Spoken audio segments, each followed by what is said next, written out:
from an attendee.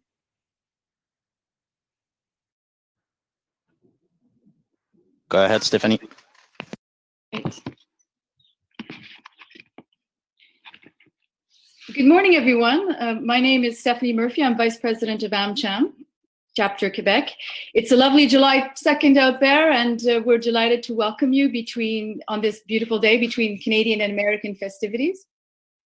Bonjour à tous et bienvenue au webinaire AmCham, American Chamber of Commerce, Chapitre Québec, The Future of the New Canada-United States-Mexico Agreement, présenté avec la coopération du Regroupement des Jeunes Chambres de Commerce du Québec et SBI Audiovisuel. Thank you all for joining us today.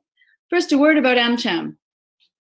The American Chamber of Commerce in Canada is a private non-profit membership organization that promotes the two-way flow of trade and investment between Canada and the United States. With 7 chapters located across Canada, AmCham Canada is committed to promoting trade opportunities, advancing economic growth, and facilitating the mobility of people, goods, and services across the longest undefended border in the world. AmCham Canada is a proud affiliate of the United States Chamber of Commerce, the largest global and international business organization in the world. With affiliates located in over 112 countries, the U.S. Chamber is recognized around the globe as a business leader for trade and commerce. Depuis son bureau de Montréal, plaque tournante commerciale de la province et véritable carrefour linguistique et culturel, la section Québec de la Chambre de commerce américaine au Canada occupe une position idéale pour répondre aux besoins des entreprises qui entretiennent des relations d'affaires et des activités commerciales au Canada et aux États-Unis. De la clarification de la politique sur la langue à l'explication des règlements sur les impôts et les lois diverses des 2 pays, les meilleures pratiques pour pénétrer l'autre marché, la section Québec guide la vibrante et distinctive communauté d'affaires québécoise dans ses relations avec les plus importants partenaires commerciaux du Canada. The AmCham team has been organizing webinars in the context of COVID, and we are very much encouraged by the response and have a good series lined up. You can check out our website and follow us on social media. Our webinars are promoted on LinkedIn. A word about our panelists this morning. The panel consists of Rafael Jacob, Raymond Bachand, and Garry Douglas. Rafael Jacob is a postdoctoral fellow at the Raoul Dandurand Chair at the Université du Québec à Montréal, where his work focuses on the study and the analysis of American politics. He previously acquired several years of professional experience in politics, including working for 2 private research firms and serving as an advisor in 2 federal ministers' offices. Regularly invited to analyze U.S. current events in the media, he is currently teaching at 3 universities. He holds a doctorate in political science from Temple University in Philadelphia, where he has also taught. Raymond Bachand is Strategic Counsel, Norton Rose Fulbright Attorneys, Montreal, former Minister of Finance of Quebec, and was Chief Negotiator for Quebec for the United Nations Mexico-Canada Trade Agreement. Mr. Bachand brought to his role almost 25 years of executive management experience, during which he designed and negotiated numerous transactions and alliances for leading Canadian companies, as well as 7 years of experience as a minister in the Quebec government. In the context of NAFTA renegotiation, he became the Government of Quebec's special advisor from February to June 2017, then chief negotiator in July 2017 until the signing of the new Canada-United States-Mexico Agreement, or CUSMA, on November 30th, 2018. Garry Douglas is the president and the CEO of North Country Chamber of Commerce, which is the largest business and economic development organization in northern New York, and one of the 5 largest chambers of commerce in New York, representing 4,000 companies in Clinton, Franklin, Essex, Hamilton and Warren counties, and Akwesasne. The North County Chamber, among other roles, is a leading force in broadening and deepening economic relations between Quebec and New York, including co-leading the Quebec-New York Corridor Coalition. Garry Douglas also served as co-chair of the North County Regional Economic Development Council by the appointment of Governor Andrew Cuomo. Gentlemen, thank you very much for joining us this morning. Tom Creary is the Managing Director and Senior Partner of Westbridge One Consulting, Chairman and Founder of the Quebec chapter of AmCham. Thank you, Tom, for bringing together our illustrious panel and for moderating this morning. Over to you, Tom. All right. Bonjour tout le monde. Welcome, everyone. I'm going to be asking our panelists to start discussions, a series of questions directly related to the subject. And I'll try to, some of these will be asked in French, some of them in English. And certainly, while this is going on, type your questions in to the into the chat part, questions part of your screen, and we'll do our best at the end to answer them. We will start off with 40 to 45 minutes of discussion, and then have a 15 to 20 minute question period. We may run over just as well if people want to stay on. I'm sure that the panelists would be okay to continue answering questions for at least a certain amount of time.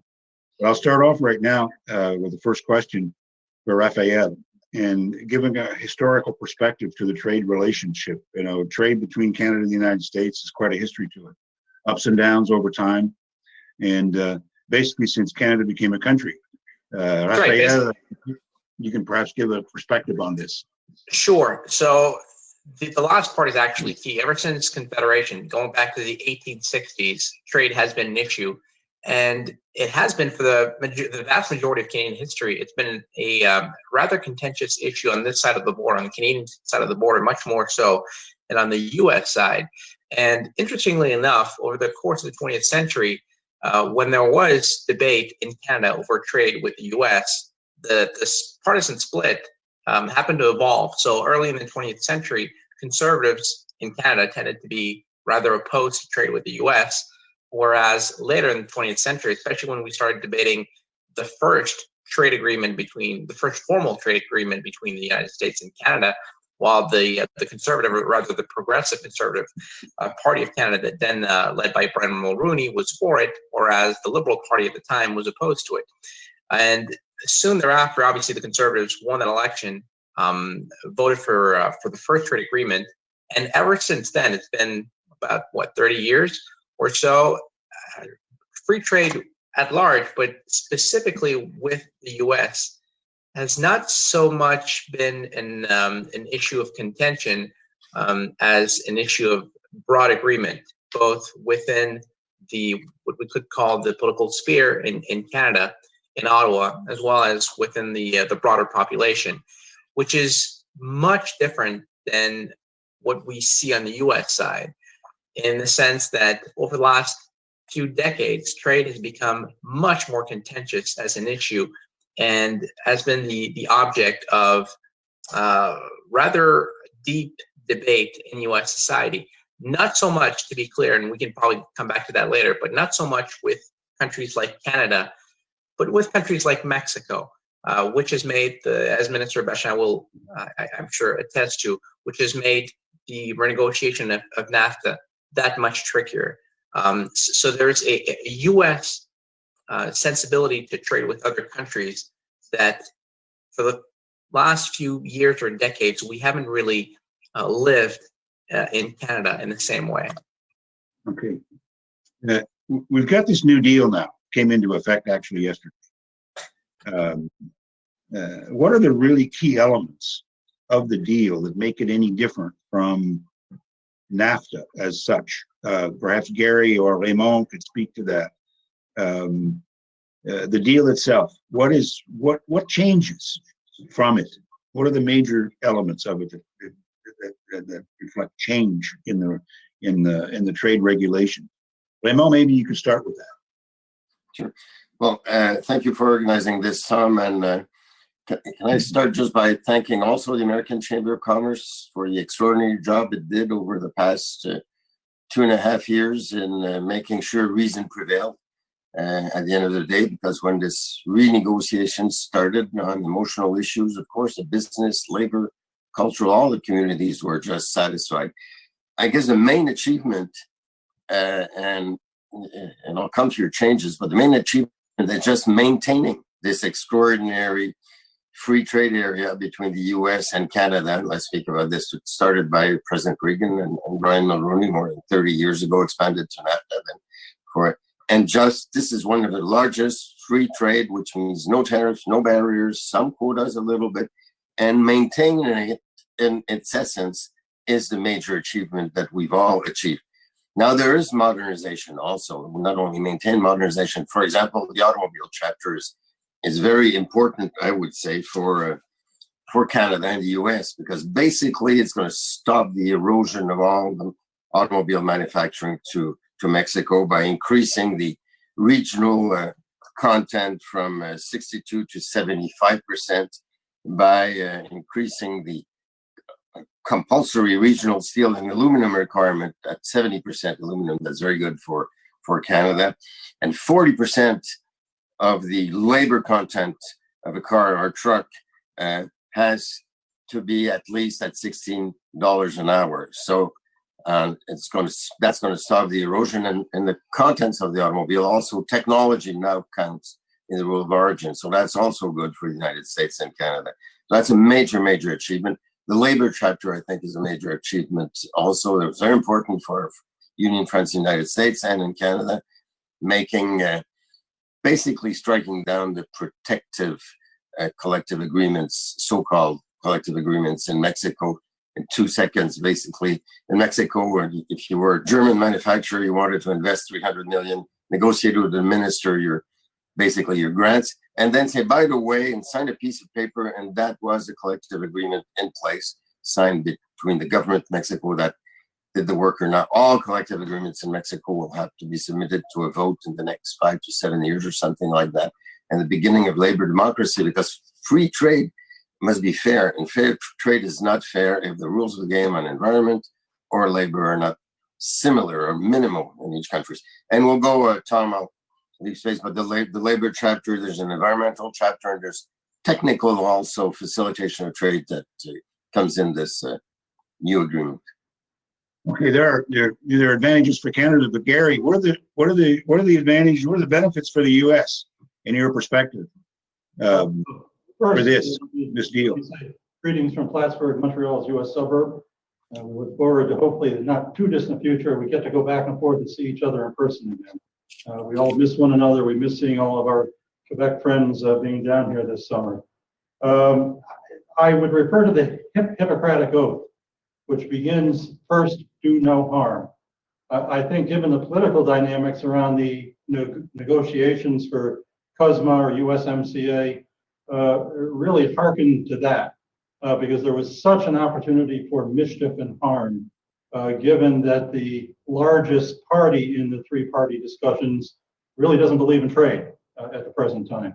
It doesn't believe in trade in the sense that trade is a win-win. Trade has to be a win-lose in the philosophy of the administration that happened to be in office when this negotiation came up.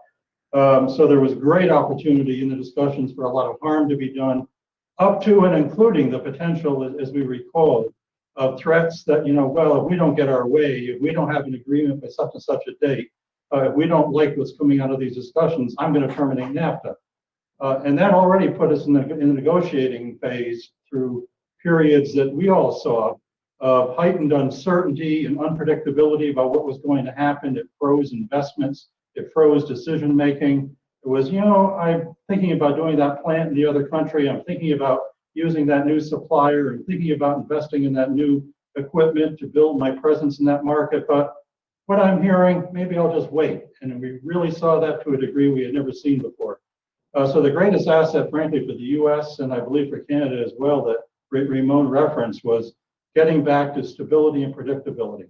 Now, the other things that he referenced certainly are advantages to the U.S. and to Canada jointly, to the degree that we addressed some of the unfairness in the relationship with Mexico, with its cheap labor, its lower levels of concern, if you want to put it that way, for environment and labor laws and work practices and so on. Both of our countries have been concerned about that from the days that Mexico joined NAFTA. And a lot of that did get very seriously addressed, and that's going to be to the benefit of both of us. Okay. And Tom and Garry, when you can see the importance of trade between the two countries, in the COVID crisis, where everything is stopped, all movement of people, but basically free movement of goods and services continued between Canada and the United States during that period. Will cross-border business be easier? Will exporting to the U.S. be easier, Raymond, in your view? I think it will be easier for 2 or 3 reasons. First, stability, as Garry Douglas just mentioned. Also, there's technical chapters for facilitation of trade that were modernized, making joint committees, committees, business people, we don't like committees, but committees to basically work with U.S. agencies online. For the formulas are to be simpler. De minimis has been increased a little bit between our 2 countries also, and this is also technical things that will really help over the next years, I believe. Like the rules of origin stuff is much more simpler, I guess, now, in terms of paperwork. Paperwork will be simpler. Rules of origins are never simple. I was amazed when I took this job and consulted with many SMEs in Quebec that a great percentage of them did not use the 0 tariff in the United States, but used the 2% tariff of l'Organisation Mondiale du Commerce because the paperwork was too complex. And I think paperwork is going to be much, and it's not going to be paper. Eventually, it's going to be, online. From your perspective, Garry, do you think there's going to be easier cross-border trade? You have a lot of companies from Quebec, that have established operations in upstate New York. People down there, the businessmen down there, think it's going to be easier to do business with Canada. Marginally. I think that's because it already was so easy.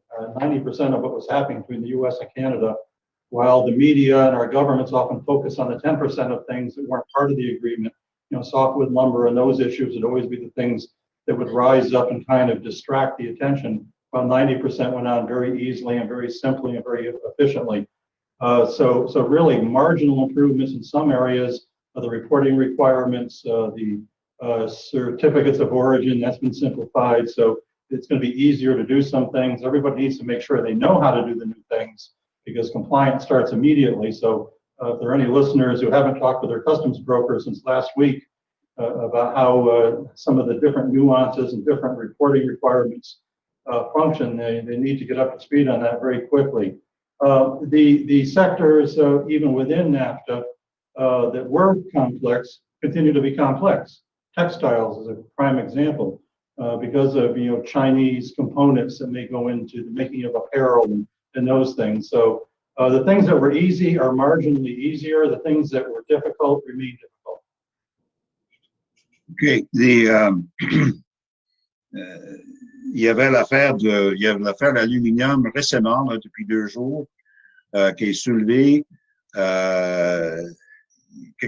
Quelque chose de possibilité des nouvelles sanctions sur l'aluminium puis l'acier du bilan du Canada. Raymond, peut-être tu peux donner une perspective de qu'est-ce qui se passe dans cette situation-là, qui semble à l'encontre de l'entrée en force de l'entente hier.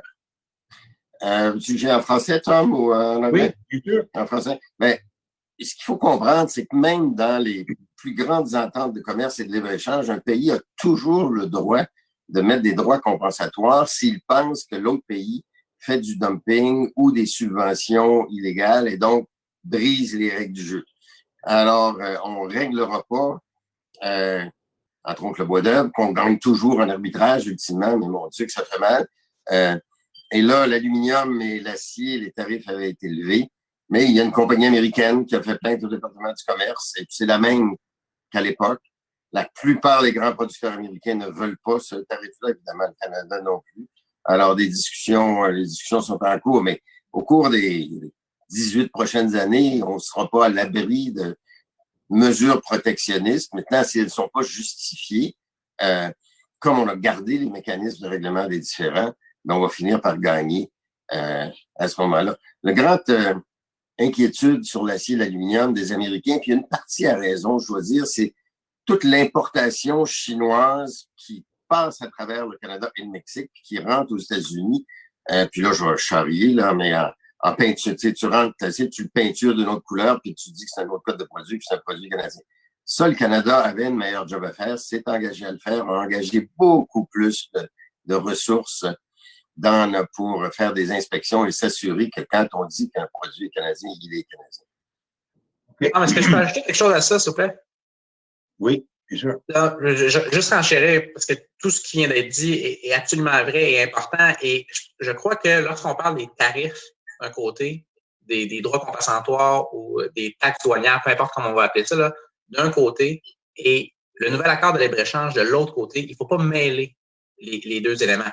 Et peut-être à cause du timing, le fait qu'on a commencé à en parler autour du 1er juillet, alors que c'était la même date où le nouvel accord est entré en vigueur, fait en sorte qu'il y en a beaucoup dans les médias qui ont vraiment mélangé les deux, alors qu'il y a une distinction très, très nette à faire. Donc, il peut y avoir un accord de libre-échange qui respecte les 2 ou les 3 pays signataires dans ce cas-ci, tout en ayant une situation dans laquelle 1, 2 ou 3 de ces pays-là imposent certains tarifs douaniers. Puis dans le cas américain, il faut comprendre que le nouvel accord a été approuvé par les 2 chambres du Congrès, donc devait avoir l'approbation du Congrès pour être ratifié pour entrer en vigueur, alors que c'est pas le cas lorsqu'il est question de tarifs douaniers. Donc, le président et son administration peuvent, de façon unilatérale, sans le Congrès, et c'est très, très clair constitutionnellement, imposer ça. Évidemment, comme on vient de dire, ça peut mener à des disputes à l'international, mais à l'intérieur du pays même, à l'intérieur des États-Unis, le président a le pouvoir constitutionnel très, très clair d'imposer ça, ce qui n'est pas nécessairement le cas au niveau des accords de libre-échange. Donc, il y a une très grosse nuance à poser entre les deux. Et là, Raphaël est poli, Tom, mais évidemment, normalement, c'est fait par des gens raisonnables. Mais quand le pouvoir exécutif américain est dans les mains de gens déraisonnables, il y a de l'abus et certaines compagnies en profitent. Maintenant, il y a aussi un check and balance in the United States with the ITC, the Trade Commission, which has struck down some of the tariffs without us Canadians having to go to our dispute settlement mechanism. So it has to be justified in theory. In theory, there has to be study done by USTR and Commerce on that. There's a bit of abuse in the past 4 years, but we're looking at the next 25 years. You know. Rafael, you are a student of America, of the American society, and you do very well about that. You've explained it to people for years now. And my question to you on this is this trade agreement, this evolution of trade, into an agreement between U.S., Mexico, and Canada. Will this change the attitudes of Americans about the effects of globalization and job dislocation and the questioning of the benefits of trade, with calls for increased trade protectionism? And then there's a question about what this may change if Biden's elected. But what is your view on how Americans will, is there any evolution in their attitudes about trade and trade liberalization and jobs and all that kind of stuff through this? So one way to think about this actually is to think back of the research that was put out a few years ago by a pair of political scientists. Interestingly enough, one is American, one is Canadian. And what they came up with, studying a broad range of public policy issues, was what they called the thermostat effect, which basically means that if you have, say, an issue like defense spending, on which most voters feel that there should be an increase, well, that will usually tend to mean that the new government that comes in power will tend to want to follow public opinion and thus increase defense spending, which in turn leads to the electorate wanting lesser spending, and things fluctuate like that over time on most issues. Following that same logic, that same theory, we seem to be seeing over trade a certain evolution when it comes to public opinion in the United States, in the sense that, for example, as recently as 4, 5, 6 years ago, when Donald Trump first became a presidential candidate, there was a very clear, very pronounced desire when we looked at public opinion polls in the U.S. for greater protectionism. That was unmistakable. So Trump genuinely appealed to a broad sentiment within the country that we had to not necessarily close down the borders, but at the very least, be more protectionistic. And over the last few years, so 3-4 years, that has changed. And as a matter of fact, recent polls showed that the level of support, of public support in the U.S. for trade, for international trade as a broad concept, had reached some of its highest levels ever measured. So to give you a short answer, I think the answer is yes. American opinion on trade has changed over the last few years. I expect it will continue to do so. And when it comes to a possible, some would say probable, Biden administration, when it comes to trade, personally, I would be very, very, very surprised to see a President Biden, at very least, in the first few months of his administration, impose the sort of tariffs that we've seen from the Trump administration on countries like Canada, especially when it comes to issues like aluminum that we were just discussing. So that's one thing when it comes to tariffs. And when it comes to the USMCA, the new trade agreement, to reiterate what I was saying a few moments ago, this is not a decision that can be made by the president or his administration itself. By itself. It needs an act of Congress, and we can go further into that later, but I would be personally extraordinarily surprised to see any real interest in Congress, whichever party controls either chamber, to dive back in the short or probably even medium term in that agreement. So I think it's there to stay, at least for the foreseeable future. Okay, getting back to the agreement, that many of you have come onto this to understand this agreement that came into force yesterday. But Raymond, what were the bottom line issues for Canada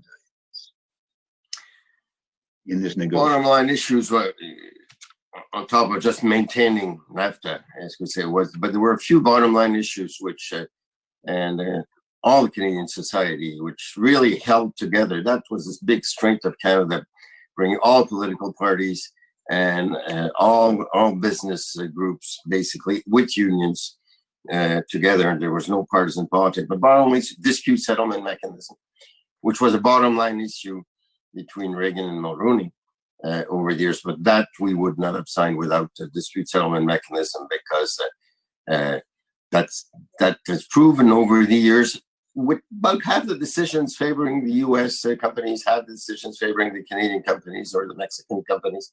That was one. Supply management, basically, was a second. The cultural exception, which is very important for Canadians and has become important for Mexico, was not at the time.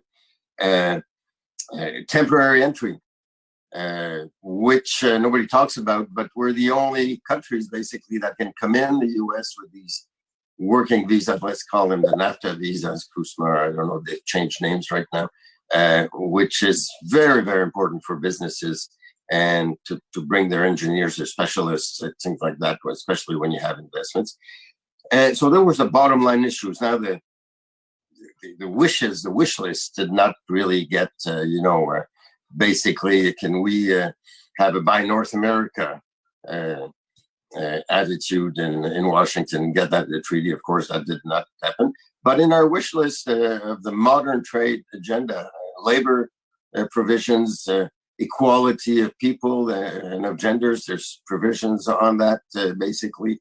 There's something on digital trade, and there's a chapter on environment. There's not, of course, on CO2, because that doesn't exist as a problem if you listen to the president, but basically environmental chapter is stronger, especially for fisheries and water protection. So that was good. Garry, for in terms of the bottom line issues for the U.S., there was the Trump administration bottom line, and there was perhaps, shall we say, the U.S. business community bottom line for this sort of thing. Perhaps you could comment on that, and then probably some differences between those bottom lines. Sure. But what did the Trump administration want to achieve from this, and how successful were they in their terms? They would be in their own terms. Well, I'm going to note two particular needs politically, not economically, but politically in the U.S. that needed to emerge from a final agreement for there to be a final agreement in terms of the U.S. administration. One is to recognize the 2016 campaign, which on a bipartisan basis, Hillary Clinton is a friend. I've worked in both her presidential campaigns in very active ways. We need to remind ourselves that Bernie Sanders pulled her to a position where if she had been president, the negotiations would have been just as difficult. Maybe the rhetoric would have been a little more friendly, but the negotiations would have been just as difficult and centered on the same kind of narrative as the American manufacturing workers have lost their jobs. That part of the middle class in America has been lost and has no hope. And it's because of these free trade agreements. And while Canada didn't take those jobs from those communities you can drive through in key states like Ohio and South Central Pennsylvania, which are characterized by the closed industrial plants surrounded by cyclone fence, communities that used to make things but don't make things anymore. But there certainly is an argument to be made that some of it went to Mexico as a result of NAFTA. More of the impact was really global, competition with China and elsewhere. But don't bother political campaigns with facts. Political campaigns are about feelings, and the feelings were there that the U.S. Had really lost big time on trade, and so the outcome had to provide a basis for a narrative for the president to say, I somehow reversed that. I reversed that trend. I'm bringing manufacturing jobs, specifically manufacturing jobs, back to places like Michigan and Ohio. Now, we're going to see during this campaign coming up that maybe not so much in terms of visible examples of where that's happening. There are some. I think the changes in automotive will bring some jobs back to places like those states, but that was an overriding imperative for this president, was to somehow have terms that allowed a narrative, accurate or not, but allowed a narrative in this campaign to say that. And then we have to remember, unlike the parliamentary system, where a prime minister can negotiate something and provided he has a majority government, it also represents the legislative body that has to approve it. The US system is complex. Our country was born out of revolution against the tyranny of government. Our Constitution created a system that is anti-government, suspicious of government, therefore it makes government decisions difficult on purpose. So the president negotiates something, then he's got a two-house legislature he has to take it to.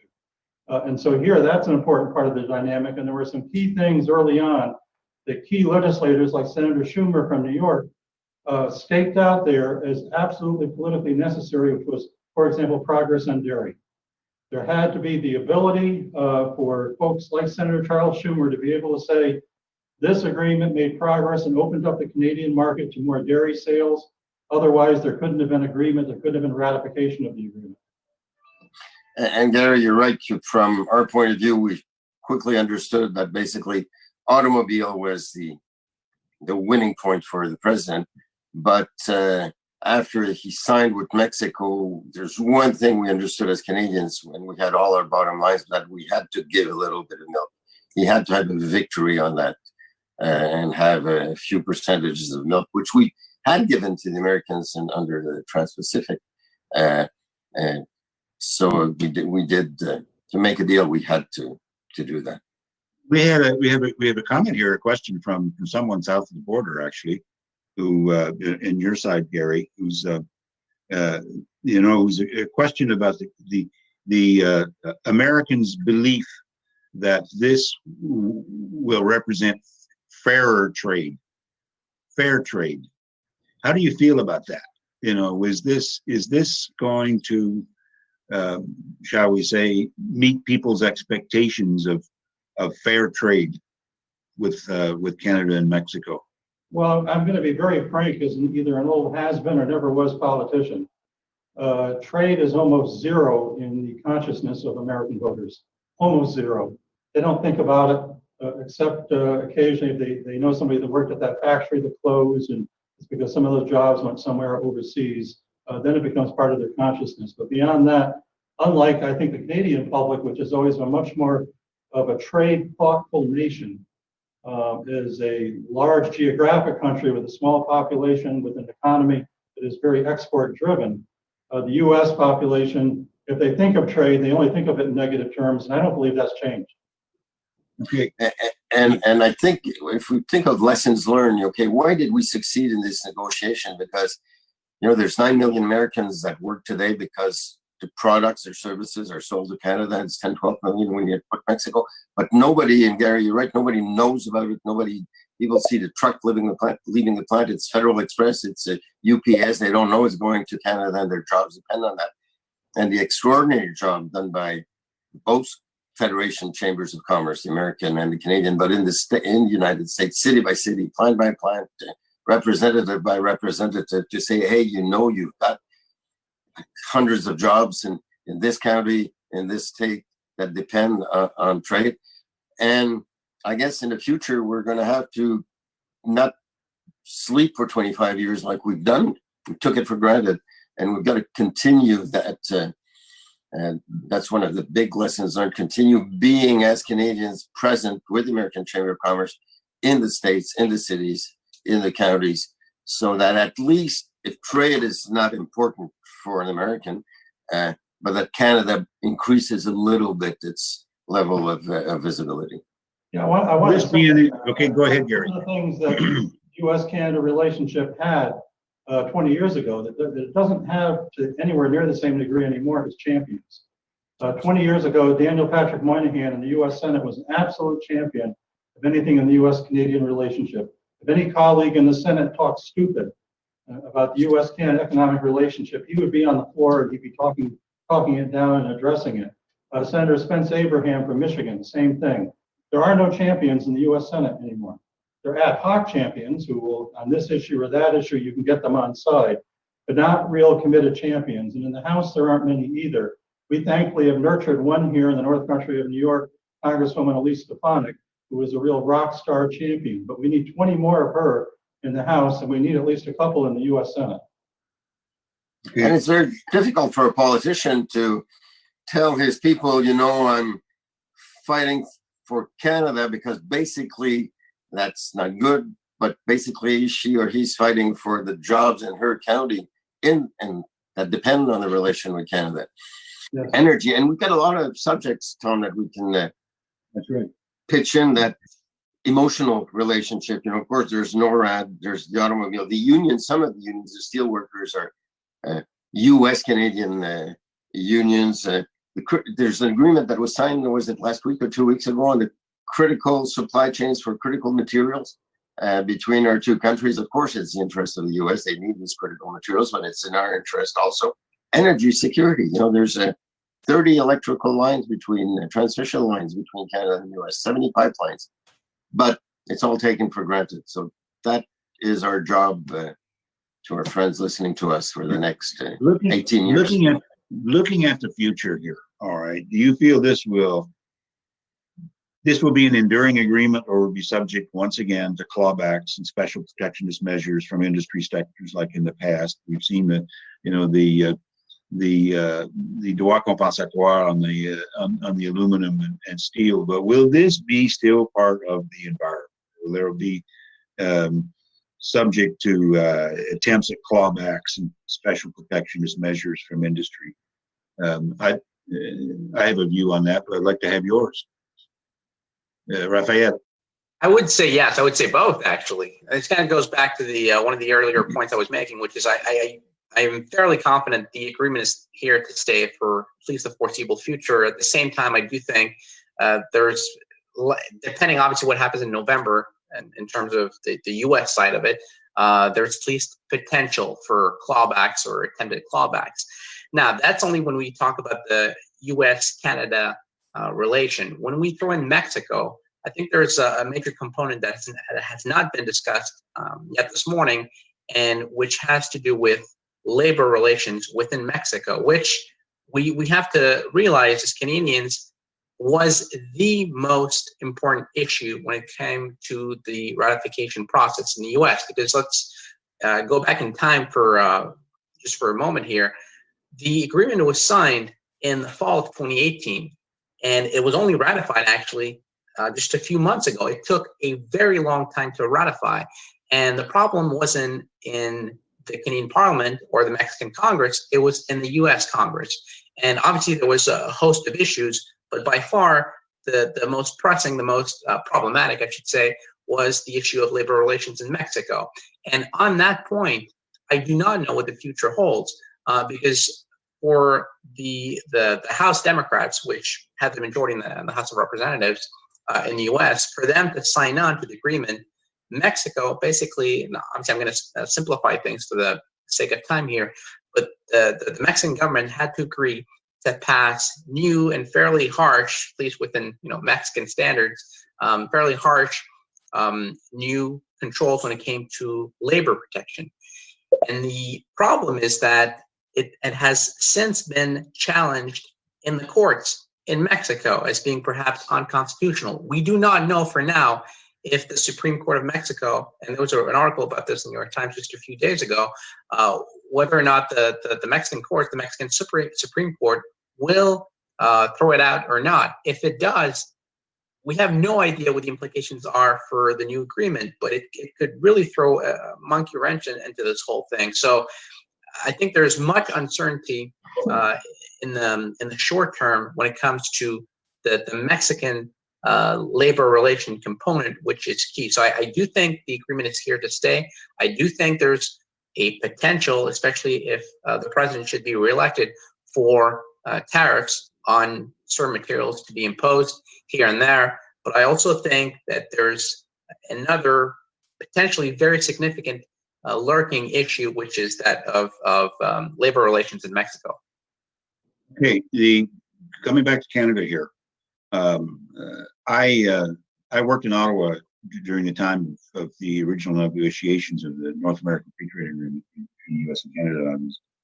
My minister was involved in the trade negotiations, but in this round, I was astounded by the extensive engagement with provinces and territories, business associations, and all of that in terms of consultation. Overall, the government engaged with over 1,300 stakeholders on this modernization of the agreement in the 2 years running up to it. Then they received over 47,000 submissions from interested Canadians on their priorities for the negotiations. Rafael or Raymond, is there consensus now in Canada that Canada has obtained the best it could from the negotiations? Is there there's not unanimity, but I think there's consensus, and it was an extraordinary period of cooperation. Provinces and the federal government learned to work together for the first time with the European Union agreement, because Europe imposed the presence of provinces at the table, which the United States did not want, because they did not want their states to be there, and Mexico did not want their states to be there. But Canada had a united front, not only in partisan politics, but between provinces and the federal government. It was totally fluid, and so that the interests of all the country, even in dairy, for the first time in history, you had the transformateurs that agreed with the farmers. Normally they have divergent interests, and the common front on, okay, what can we give? How can we reorganize the system to basically have a deal with the United States? And at the end of the day, given this type of administration, I think we just maintaining plus the improvements is a great victory. And to your previous question, I think nobody in the U.S. has or Canada has the appetite to start a new round of negotiations. This is there for 18 years, unless there's a big monkey wrench. And I think what's going on in the world, Tom, with not only with COVID, but the trade tensions, the military tensions with China, and it are basically turning the focus of North Americans towards North America. Can we make North America stronger? I'm a dreamer, so I always think of that. But it will basically reinforce this free trade agreement and the importance of the relations within North America. Okay, I'm going to have a last question here. I want to go back to questions from people.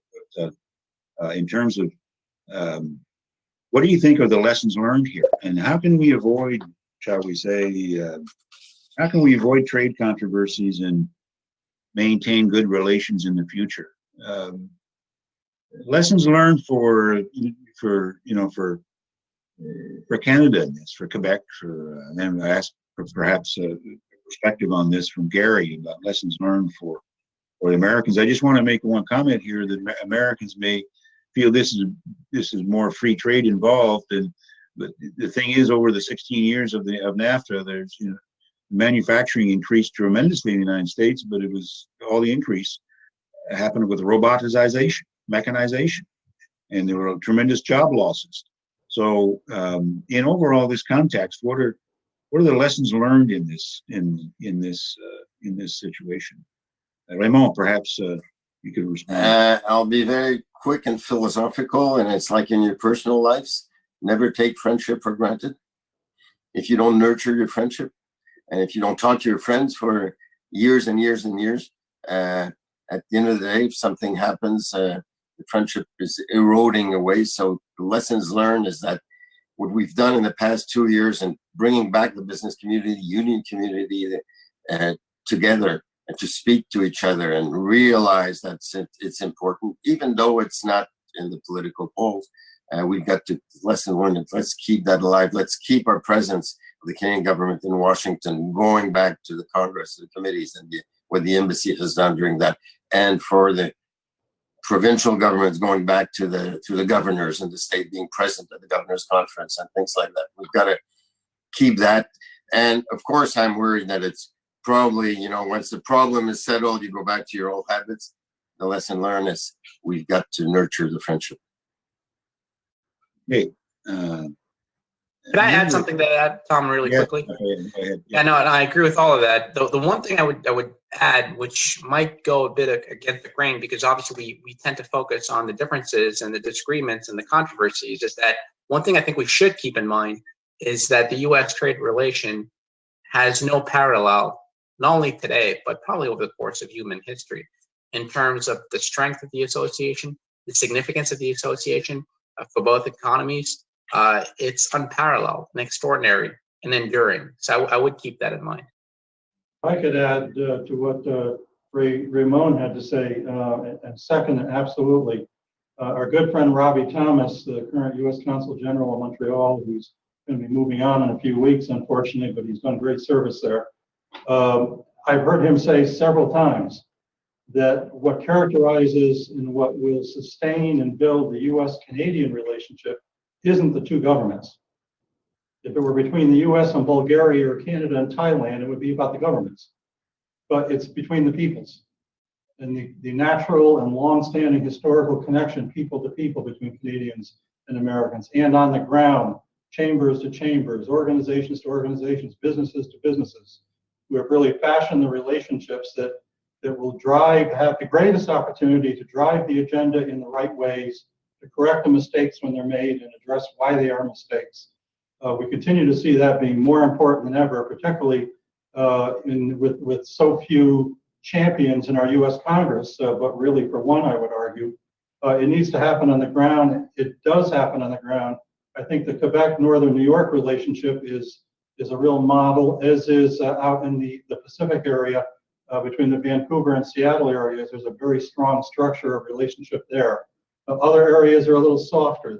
There are things that do happen, but the ongoing conversation, sharing, collaboration on the ground in a grassroots way is what will be most important in sustaining and building the U.S.-Canadian relationship. Okay, looking forward here. We had a question from someone asking about what's your views on it, what you may know, either Raymond or Garry or Rafael, about Joe Biden's strategy for the economy and trade. You may be aware of some people who are on his team that have reputations for either being pro or anti-trade. Do you have any perspectives on that in terms of as we go forward here, looking to November? I do personally. I turn to Garry for that. Personally, I don't think there'll be an extraordinary difference between now with the current administration and a Biden administration, because you still have the political reality across the American population. And the Democratic Party has always more traditionally been the one that is more suspicious of trade and is more wed to unions in particular, who are the ones who particularly drive protectionist sentiments. The Republican Party under Mr. Trump, driven by populism, as opposed to its more traditional business-oriented base, has moved in that direction. I think what you may see in a Biden administration with Mr. Trump off the stage is the Republican Party come back a little more to its traditional business pro-trade roots, which are still there but kind of suppressed because they don't want to disagree with the president. But you're still going to have a Democrat Party that is going to be very suspicious of trade, very pro-protectionism, but it will still get done. Even with the most protectionist presidents we've ever had, every one of them has done trade deals.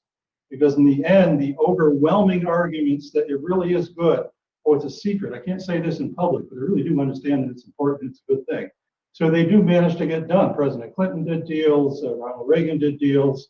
They all have. What you may see, though, there would be a difference is that what this president is very opposed to is multilateral deals. He believes, and that's simply because at the bottom line, he believes, and he's correct really in a sense, that the U.S. will get a better deal in a bilateral discussion than it will having to make all these compromises to satisfy a multilateral discussion. So he pulled back from anything multilateral. You may see a Biden administration with all of the protectionist sentiments and things complicating things, as they always will with a Democrat president, more open to multilateral. Rafael? Yeah, I would add to that obviously Joe Biden has had a very long career in the U.S. Senate. Throughout it, he has been very clearly, when you look at his voting record, what we could call a free trader. Voted for NAFTA, voted for pretty much every major free trade agreement when he was in the Senate. So there might be a split between Biden personally and some forces both within the administration and outside of it, trying to pressure it into more protectionist measures. I would still be very, very surprised to see him even try to move against the new agreement. And I would also be surprised to see him try to impose tariffs on things like steel or aluminum in Canada. The one area, not to go off on a tangent, but the one area that I have no certainty on, and I think is very intriguing, is major and has actually indirect implications for us in Canada, is that of China. Because Biden has been rather friendly towards China, let's put it this way, over the last few years and decades. But given the obvious current political climate and tensions with China, he might have to, at least from a rhetorical, in terms of his rhetoric, might have to adopt a harsher tone when it comes to China. But in terms of specific trade policy, I really do not know what the future holds when it comes to U.S.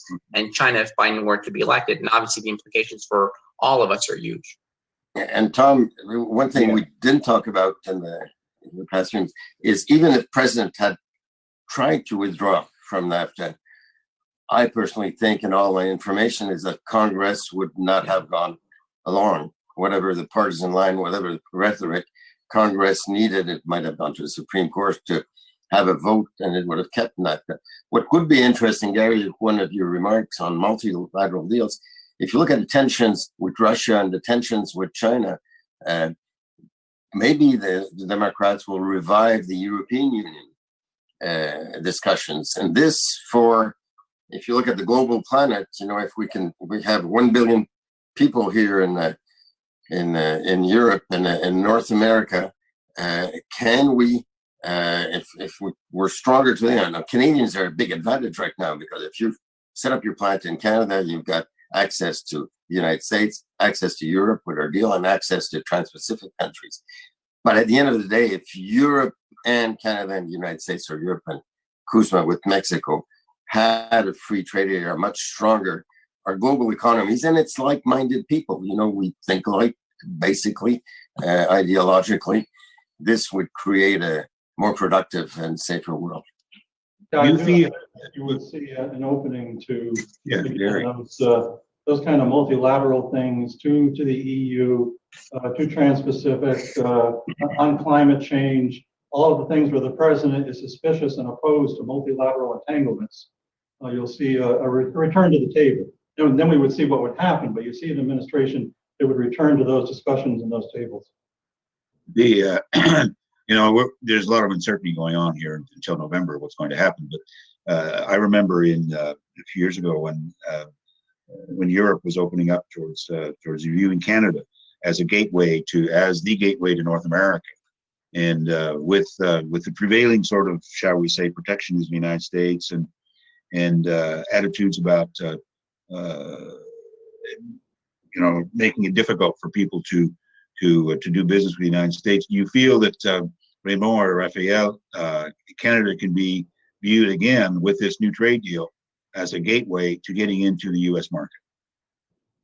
Oh, absolutely. Like, in other words, coming here, setting up here, or setting up in Toronto, or setting up in Quebec, or wherever, to access the U.S. market.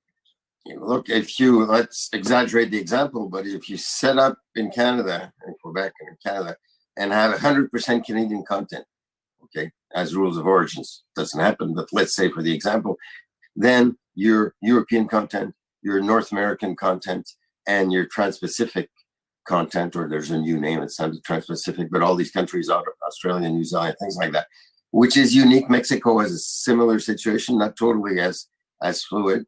So it's a fantastic advantage that's going to last certainly 3, 4, 5 years until the U.S. does a better deal with Europe. Okay. There'll be more business between Mexico and Canada because of this, which is kind of like the not the lost, but the non-evident sort of angle to this sort of thing is trade directly between Canada and Mexico has never been all that great. Will this help it? Do you view that? Do you see that?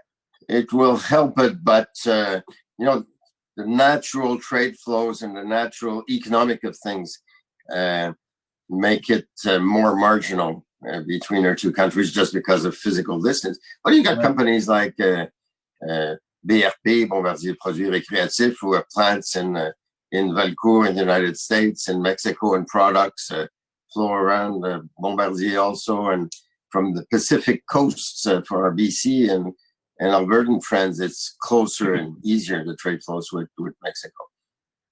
Okay. We have another question here. With the global economic and social situation in the world with COVID, people losing their jobs, business closing, the China attitude, what is the future of trade in general?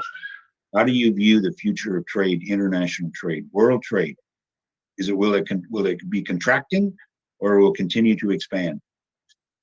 In other words, what's happened to the world that could have that changes the perspective here?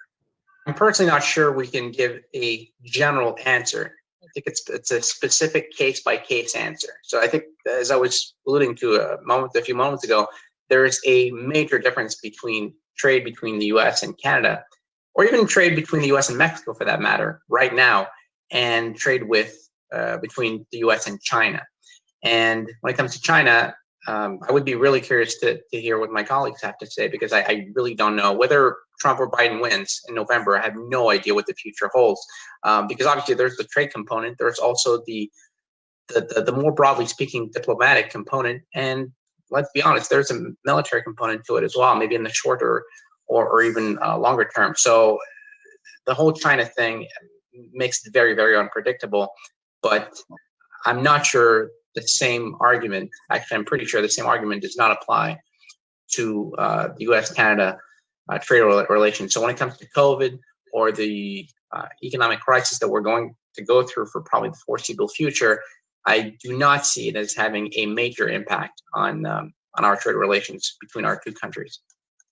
Okay, well, with you. Excuse me. Go ahead. If any. I think trade is such a historic imperative and good, even though it isn't often enough seen as that. Throughout all of human history, it will continue to grow. There will be wrinkles. I think our country, your country, some others have, particularly in the China context, discovered that maybe there are certain things that we have become dependent on places like China in particular for, that maybe strategically we'd like to be making those things here again for strategic reasons. So I think there will be some wrinkles that will be protectionist in a sense, but for a strategic reason, as opposed to a broader kind of protectionism, which is more for economic reasons. But also, as Rafael said, the U.S. with its massive economic role in the world of the past and continuing, also is the world superpower, and has for more than 100 years been strategically engaged around the world in geopolitics and in military alliances and balances of power. China is the emerging new superpower. It is muscled. It is becoming more and more aggressive. It's waging little skirmishes with India now, doing all sorts of things that constitute saber rattling. So in addition to the economic imperative of the U.S. looking at China as a competitor, in many ways arguably an unfair competitor on the economic front, and wanting to do things about that, more than any other country in the Western world, the U.S.'s trade relationships and dynamics have always been deeply affected by its strategic considerations. And so you will see increasing complication in the U.S.-China economic relationship from U.S. concerns about China emerging as a world power, an aggressive world power. And my hope as Canadian is that the U.S. stops withdrawing from its influence in the world, because strategically, globally, it's very important for us as Canadians and for Europeans. One of the things I'm a great believer in is I think in the China equation, and one of the things the U.S. strategically needs to do is to wrap its arms around India and engage India as its great strategic partner in Asia, a counterbalance to China, and something that could be extraordinarily important to us strategically and also economically. But that's another whole topic. Okay, we're coming to the end here, and we were a bit over actually the hour that we set for this. I hope and think I covered most of the questions, if not all of the questions that have been asked by the audience. There may be one or two here that I overlooked. There's one here. Yes, I want to be respectful of the ability for people to ask questions. Will the COVID situation out of control in some states affect the agreement? I don't think it will affect the agreement, but it could affect trade. Garry, what do you think about that? Not in a broad sense, but certainly in a current sense, it already is doing so to a degree that we're not paying enough attention to, but there's starting to be more attention. There's a sense that, with the closure of our border, which is an unprecedented thing, didn't even happen after 9/11, and the closure of our border to all but essential travel, that, the commercial relationship is okay because the trucks and the boxes are still going back and forth. Well, thank heavens for that. It's extraordinarily important, but it's not the sum total of the U.S.-Canadian economic relationship or maximizing the benefits of USMCA, because we all know, and everybody I know watching this knows, that business isn't, particularly in the U.S.-Canadian dynamic, isn't just about sending the boxes back and forth. It's about relationships. We've been touching on that in the answers to many of these questions. Relationships need to be personal. They need to be face-to-face. You need to do site visits. You need to do sales calls. You need to get together to have that meeting to finalize that deal. And that isn't happening, and it's not happening because of the current situation at the border. The longer that goes on, the more it's going to affect and diminish business between the U.S. and Canada that would have happened otherwise. If I can add to that quickly, when it comes to commerce, trade, and relations between the two countries, I think we really have to keep in mind there's one word that has not been uttered by anyone here this morning, and it's tourism. Especially in the summer months, both for the U.S. and Canada, the other country holds significant sway over local economies. And with the situation of the border, I think it's one thing to keep in mind. And there's tremendous pressure right now, political pressure on the Canadian side of the border for it not to reopen in the shorter term. And as long as the media is plastered, in Canada anyway, with stories day after day after day of outbreaks and increase in cases on the U.S. side of the border, it's going to make it politically much more difficult for any government, Canadian government, to want to reopen the border. And obviously that will have an impact on tourism, especially in the summer months. So I think it's a major element to keep in mind. I think Montreal is going to suffer terribly this summer. Yeah. So as Maine and Massachusetts, for all the Quebec Canadians going to the beaches and the lake regions also. Yeah. If I may on that, what we've been calling for and suggest others think about calling for, not just a simplistic, well, by God, let's get the border reopened. Well, eventually we want that to happen. I have no illusions that it's going to suddenly happen on July 21st. They're suddenly going to just reopen the border like it was 5 months ago. But what we are calling for, which I think is a good position for everybody to be taking because it's logical, is we want, what's the plan? What are the metrics? What's the decision-making process? What are the consultations and why aren't there any consultations with frontline stakeholders? Where are the discussions about interim steps? Might we be able to at least talk about some broadening of opening of business-related travel? What about Canadians who own property within 50 miles of the border that can't get to their property? What about an expansion of family visitation?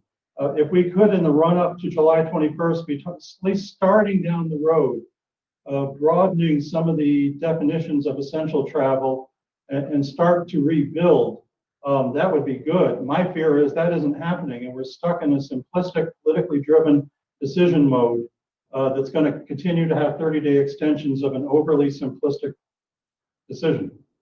Yeah. Cheers to that. Okay. Well, Stephanie, over to you to wrap this up. Great, thanks, Tom.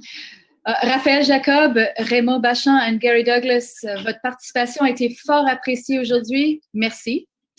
You've given us clarity, interesting historical, political, and industry perspectives on the trade issues that are so important to the US-Canada relations. And you've underlined lessons learned and given us things to think about, issues to follow and to move on, relationships to nurture and visits to take eventually. Merci Tom pour avoir animé le webinaire. Thank you to all for joining us this morning. There's more to come. Watch our announcements on LinkedIn. Thanks again, and to all of our American friends, enjoy a great July 4th weekend. See you soon. Merci. Et merci à la Chambre de commerce américaine. Merci. All right. Thanks, everyone. Bye-bye. Bye, Garry. Bueno.